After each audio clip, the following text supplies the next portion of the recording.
So, Ant-Man and the Wasp Quantumania, or as I like to call it, Quantumania. I see what you did there, Marvel. I mean, pretty much everyone saw it since you highlighted it in the credits, but still, good on you. Like with Thor Love and Thunder, I'm in the unpopular opinion group of, I actually liked the movie. In fact, I loved it. In this case, you may be wondering, Garansejo, if you love the movie so much, why are you rewriting it? Good question. And the answer is, because I have one petty gripe that bothered me so much that I am rewriting the entire thing just to include one character. You'll find out who it is later. And no, it's not Louise. How it should have ended already did that, and I don't want to just copy what they did. This video is going to be in the same style as my Love and Thunder rewrite. I'm going to go over what I thought worked in the movie, and then what I thought didn't work. I'll then discuss what I plan to keep in my rewrite and what I'll change, and we'll get to the actual thing. Like last time, timecode will be in the description. Now, unfortunately, due to just how large this video is, I am gonna have to split it into parts. I know, but this is the only way for me to make this video without actually going insane. So I'm splitting the video into 4 parts, separated by their acts. Act 1, the opening, Act 2A, the quest, Act 2B, the build-up, and Act 3, the finale. Each part will be released a week after the other. Once they're all out, I'll combine the story into one super long video, so you don't have to listen to my opening and closing ramblings again. So, time for me to flex my half-decent writing skills once again as I rewrite Quantumania. Here we go!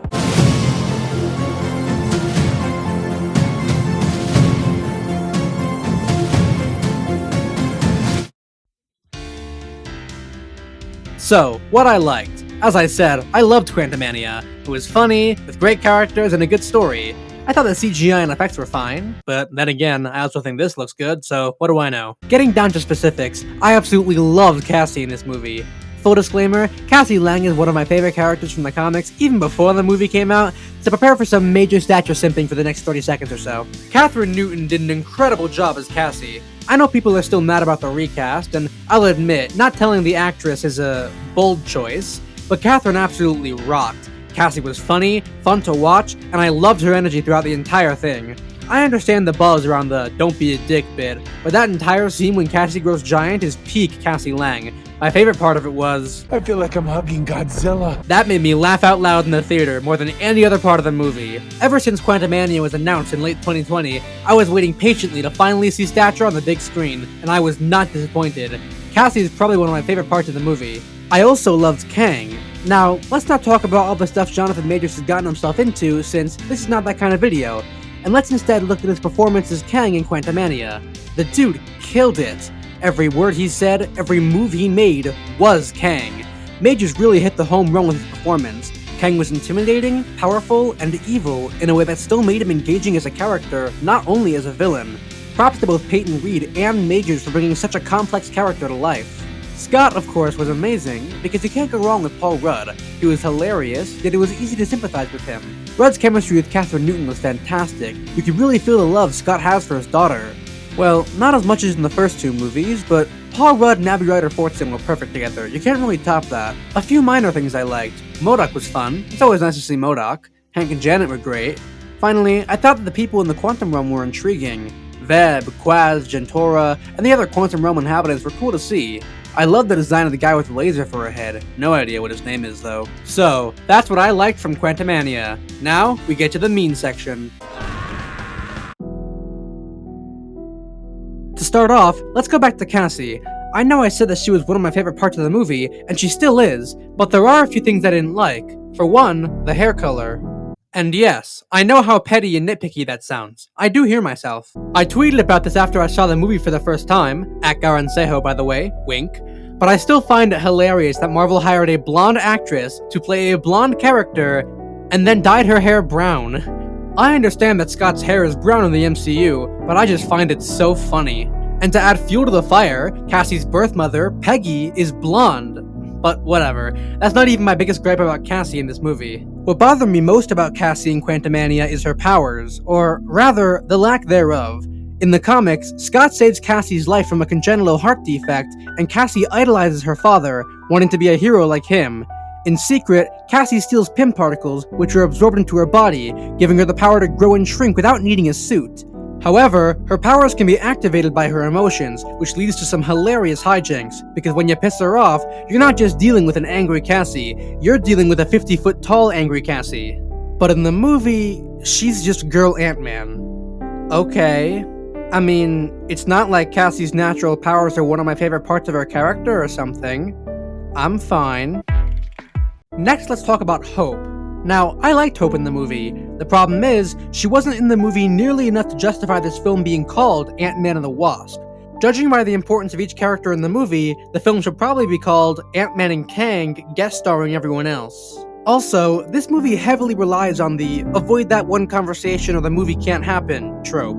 I don't think Kang's name is revealed to our main characters until halfway through the movie. Like, I get that mystery is a good plot runner, but we should probably know who our main villain is before the midpoint. Like with my Love and Thunder rewrite, I'm keeping pretty much all the characters in the movie. I may increase or decrease a character's screen time, and I might add a character or two, but I'm not really getting rid of anyone. Well, there is one character I'm scrapping, Veb. Sorry, Hole enthusiasts, I don't have room for Veb in this version of the movie. I'm also going to keep the bare bones plot. Scott and co have to stop Kang from escaping the quantum realm and conquering the multiverse. Our heroes and villains remain the same. Finally, I'm going to have the movie end the same way, with everyone returning to their normal lives as the movie finishes. I want this rewrite to be able to fit with the MCU's current trajectory, so as much as I'd like to use the scrapped ending of Scott and Hope being trapped in the quantum realm, everyone's going home by the end. Now, what am I changing? Well, the big thing I'm altering is that I'm not keeping this entire film in the quantum realm. You'll see more once I get to the plot. Speaking of which, that time is now. So, without further ado, let's get this rewrite started. The film opens on a bank. The door to the bank flies off its hinges as a green tornado whirls out of the building, dollar bills flying around it. The tornado heads down the street, scattering around everything from leaves to cars, when we zoom in behind it to see Ant-Man and Wasp in pursuit. Scott, riding an ant, manages to pull ahead of the tornado and jumps onto the ground, growing to normal size. Haven't you gotten tired of robbing banks, Whirlwind? Scott asks. The tornado stops, revealing a man clad in green armor. Not until it stops making me money, Ant-Man, Whirlwind replies. Whirlwind begins to spin around again, creating a massive twister. Scott grows to prevent himself from being blown away by the winds. Hope, you okay? Scott asks into his earpiece. Yeah, Hope says, just a little breezy. Hope grows to normal size and starts shooting the tornado with her sting blasts. Meanwhile, Scott is trying to smack Whirlwind through the twister. Hope flies up and hits Whirlwind with a sting blast, pushing him out of the tornado. Scott slams Whirlwind into the ground and he's knocked unconscious. The swirling winds die down and the money Whirlwind stole falls to the floor. I'm starting the movie like this because it is insane to me that Scott, a former thief who is now a superhero, has never once, in his 3-movie history, ever stopped a robbery. Like, what a way to show how he's grown since the first movie, the former thief stopping a thief. And not only does this provide us with a fun start of movie action scene, but it also introduces Whirlwind, a fan-favorite member of Ant-Man's Rogues Gallery. Anyway, I digress. As the Department of Damage Control comes to take Whirlwind away, Scott gets a call from Cassie. Dad, Cassie says, come home, I want to show you something. I'll be there soon, Peanut, Scott replies. He hangs up the phone and asks if Hope wants to come and see whatever it is Cassie wants to show him. Hope nods, and the two head off to Scott's house. Scott and Hope head home, and as soon as Scott opens the door, Cassie tackles him in a hug. Hope then notices something strange. Cassie, did you dye your hair recently? Hope asks. No, Cassie replies. Why? Because a bit of your hair is blonde. Scott looks at Cassie's head and indeed sees the tip of Cassie's ponytail is blonde. Yeah, you're right, Scott says. But because you got so tall, I didn't even notice, he says as he hugs his daughter again. Dad, cut it out, Cassie says, but her smile shows that she enjoys it. If you're not dyeing your hair, then how did it change color? Hope asks. Cassie manages to separate herself from Scott. I don't know, it just showed up one day. She then walks toward the living room. Come on, there's something you gotta see. Scott and Hope follow Cassie to the living room, where Hank and Janet are sitting down on the couch. I thought I heard you guys by the door, Janet says. Scott, Hope, how's superheroing going? It's good, Scott replies. I gotta say, I like going back to dealing with the small stuff. No world-ending aliens or people turning to dust. Yeah, and it's fun catching the bad guys, Hope adds. Hank raises an eyebrow. It seems Hope's changed quite a bit since you came into her life, Scott. Yeah, Scott says. I taught her how to have fun. Hope scoffs. What? I was fun before I met you? Scott and Hank share a glance.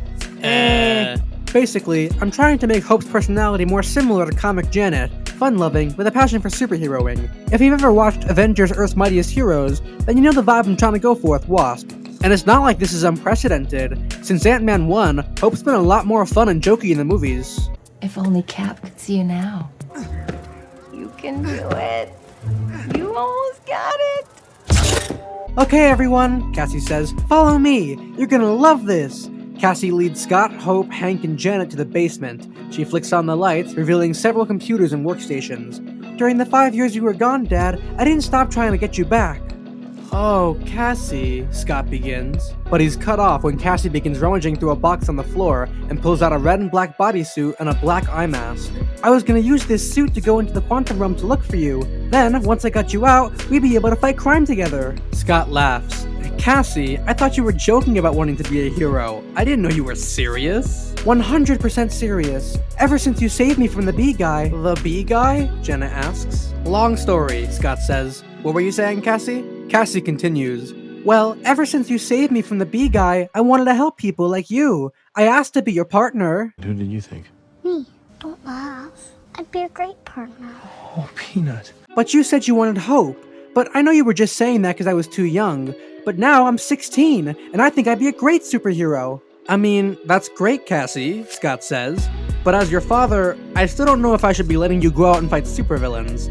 Scott takes another look at Cassie's costume. Did you make that yourself? Cassie nods. And it was a pain. Stitching the Pym particles in was easily the hardest part. Hank tenses. Did you sew those Pym particles in by hand? Yeah, Cassie says. Hank starts to wring his hands. Sorry, I stole the Pym particles from one of your old suits. I'm not upset that you stole my Pym particles, Hank says. Well, I am, but that's not the point.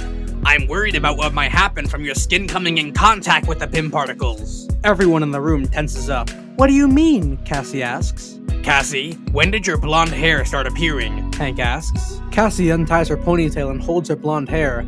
I don't know, maybe around halfway through sewing the suit? Oh my god. Hank starts pacing around the room. What's oh my god? Scott asks. Hank, what's going on with my daughter? Hank turns to Scott. Some of the Pym particles she sewed into the suit were absorbed into her skin, causing latent genes to grow and express themselves. Since Cassie's mother is blonde, that means Cassie's hair is now starting to express the recessive genes she inherited from her. Cassie gets excited. Ooh, I think I look pretty good as a blonde. Hank, are the Pym particles deadly? Scott asks. They shouldn't be, but I'm not sure, since no one has been stupid enough yet to touch the Pym particles with their bare hands. Cassie hangs her head. Scott walks over to Cassie and says, he didn't mean that. He's just worried. We all are. No, he meant it, Cassie replies. I made a dumb mistake, and I won't make it again. I'm sorry, Dad. Don't apologize to me. I'm just worried about you. Do you feel okay? Yeah, I feel fine.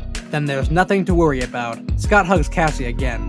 Oh, by the way, Cassie says, changing the subject, I've been thinking about some superhero names for me. Maybe something like Ant-Girl or Ant-Woman. Maybe Miss Ant, but that feels kind of cheesy. What about something more Wasp-themed? Hope asks. Like Hornet or Stinger? Nah, Cassie says. I like ants more than wasps. She smiles at Scott. This is my subtle way of saying I like Cassie better as Stature than Stinger in the comics. Do you feel the subtlety? Oh, I could feel it. Cassie then suddenly remembers. Oh, right, there's something else I wanted to show you. Cassie dives through the box again and pulls out a small machine. Janet's eyes widen. Is that what I think it is? It's a quantum beacon, Cassie says as she puts it on the table behind her. I made it so I could find Dad in the quantum realm and bring him back. That's why I made the suit. Janet tenses. Did you go into the quantum realm? No, I could never get it to work, Cassie responds. And why are you so tense? Because shrinking without special pressurized helmets causes your mind to deteriorate. It literally makes you go insane. That's what happened to the bee guy, Scott adds. Whatever you do, you cannot shrink without a helmet. Do you understand? Guys, don't worry. I know how dangerous this stuff is. No, you don't, Scott interjects. You've never been trapped in the quantum realm or fighting against the forces of the universe. I need you to promise me that you will not move forward with any of this stuff without one of us with you. Cassie starts backing away defensively. Okay, calm down, Dad. As Cassie is backing away, she bumps into the table and falls onto the floor, and her hair gets trapped in the quantum beacon. And suddenly, the quantum beacon activates. Whoa, it's working! Cassie says as she tries tugging her hair out of the quantum beacon. It's because of the Pym particles in your system, Hank realizes. The same reaction that turned the tips of your hair blonde is the same energy as what's causing the beacon to start. Wait, so I have, quantum powers? Cool, Cassie exclaims as she manages to rip her hair from the beacon. Not cool, Scott cries. You could get really hurt if you're not careful with Pym particles. Dad, stop worrying, Cassie says. I know I'll be fine because you'll be there to guide me. Scott and Cassie smile at each other, but Hope breaks up the happy moment by saying, guys, the quantum beacon is still active. The quantum beacon begins to shake and vibrate on the table. All of a sudden, the beacon begins to fold in on itself, sucking everything in the room inside it. Cassie, who is closest to the beacon, is the first to be drawn toward it. Scott grabs Cassie's hand and tries to pull her away, but they keep getting drawn closer to the beacon. Hope grabs Scott's shoulders and tries to pull them away, but the beacon lets off a huge wave of energy which disorients the three of them, causing them to get sucked into the beacon. The beacon lets off another wave of energy and then deactivates, falling onto the floor with a clunk. Slowly, Hank and Janet peek their heads out from behind the doorframe and say that Scott, Hope, and Cassie have been sucked into the quantum realm. "Hank, we have to go after them," Janet says. Of course, Hank says, but we need a plan first. If I can build another version of the vehicle I used to rescue you... "There's no time, Henry!" Janet yells. "They don't know what's down there in the quantum realm." And that's the end of Act 1. What did you think? Did you like it? Did you not? Let me know in the comments. And subscribe to make sure you don't miss Part 2 next week. But that's all for now. See ya!